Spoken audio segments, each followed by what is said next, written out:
Welcome to Two Pete's in a Podcast, where we will talk about child health from birth right away through to adolescence, dealing with issues of illness, development, and everything else that is of importance.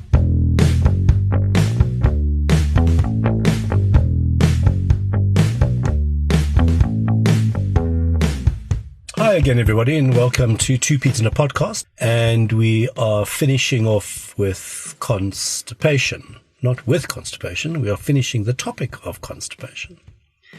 I'm Simon Strawn, and with me is Michael Platten. Hi, Mike. Hello. I'm sorry for not introducing you last time. No problem. This is Simon.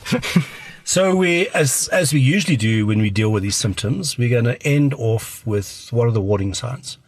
So we've given an overview, and we've given the reasons why you get constipated, and we've given quite a nice one, I thought, on treatment, which was the last podcast.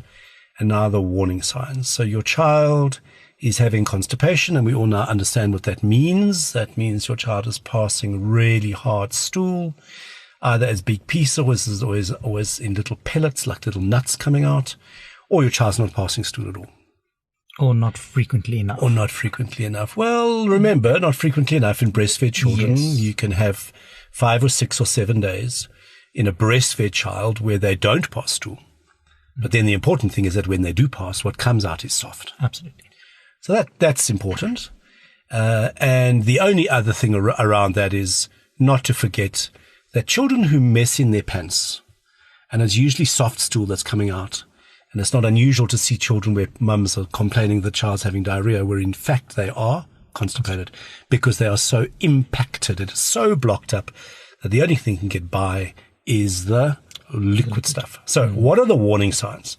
So for me, warning signs would definitely be children who are constantly messing their pants, because that's a bit more than constipation. That's impacted stool, and that has to be properly looked at and treated. That would be number one for me. Mm-hmm.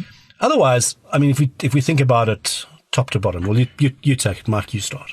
Okay. In terms of top to bottom, because the intestines are a tube or like a hose pipe going from the mouth to the anus, if any blockage or issue happens in there, it's either going to affect what's going in the top or what's going out the bottom.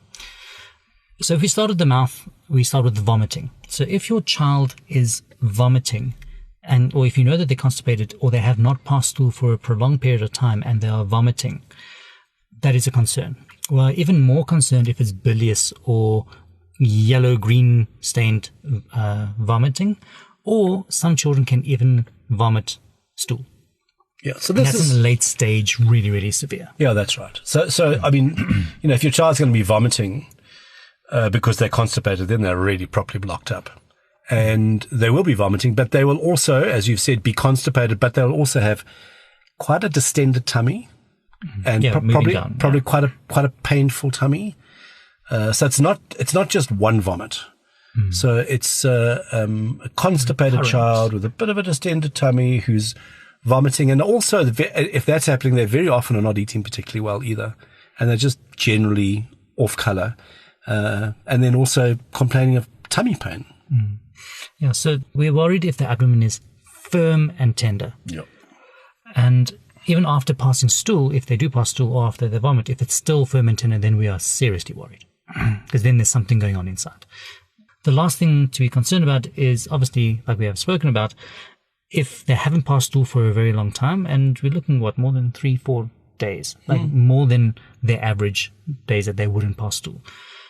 If they are not passing gas, so we call it flatus, if they're not farting, that means that there's definitely an obstruction, because gas is the easiest thing to come out. If there is blood coming out when they pass stool, whether it's fresh blood, meaning bright red, or dark blood, but more often with constipation, it's more fresh blood. And if there's any abdominal pain that is not subsiding, despite proper treatment. And pain when they pass stools. They could have intense pain around the bum anal area. And that's generally, not always, but generally associated with the fresh bleeding that they have. Those are the things that would really concern us. And I think the other thing that concerns us is if your child is having recurrent constipation. So let's say your child is constipated and you at home are dealing with it, and you're having to do it on a regular basis. I think that's time to just have it checked out. And the other thing is if you've been to somebody to get help, and despite the treatment that's been offered, you're still battling, don't hang around with it. Just go and get it sorted out. Because this really, the impaction and the blockage can sometimes be so bad that medication on its own doesn't sort it out. And we need to go in and help. So I think those are the important. We go fishing for warning signs. Yeah, and I think what's important as well, just thinking now, is I quite often hear stories from parents where they've been told your child is sick and feverish because they're constipated. Let's just put that to bed. Constipation. I had that today. Yeah, I had it yesterday. That's why I thought about it. Constipation does not cause fever. If your child has a fever, it's from something else. Remembering, however, that bladder infections in young children, I was also going to bring this up, can often be caused by constipation.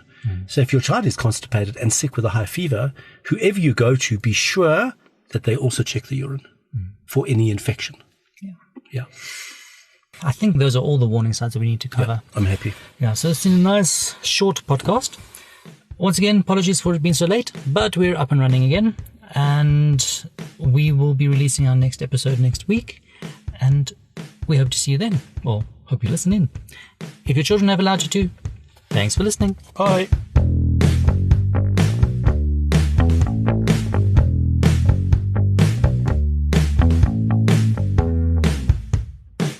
Thanks for listening. If you found this of value, please be sure to sign up to our email list at www.careforkids.co.za, and that's the numeral 4, and subscribe in your favorite podcast app or follow us on Facebook. At 2 Pete in a Podcast. At 2 Pete in a Podcast. TWO, not the numerical 2. This is our disclaimer. The information we have given you in this podcast is our own personal professional opinion. We're giving it to you for your own information. Please don't use it to treat yourself or to treat anybody else. Rather, go and see your own medical healthcare provider and follow their advice.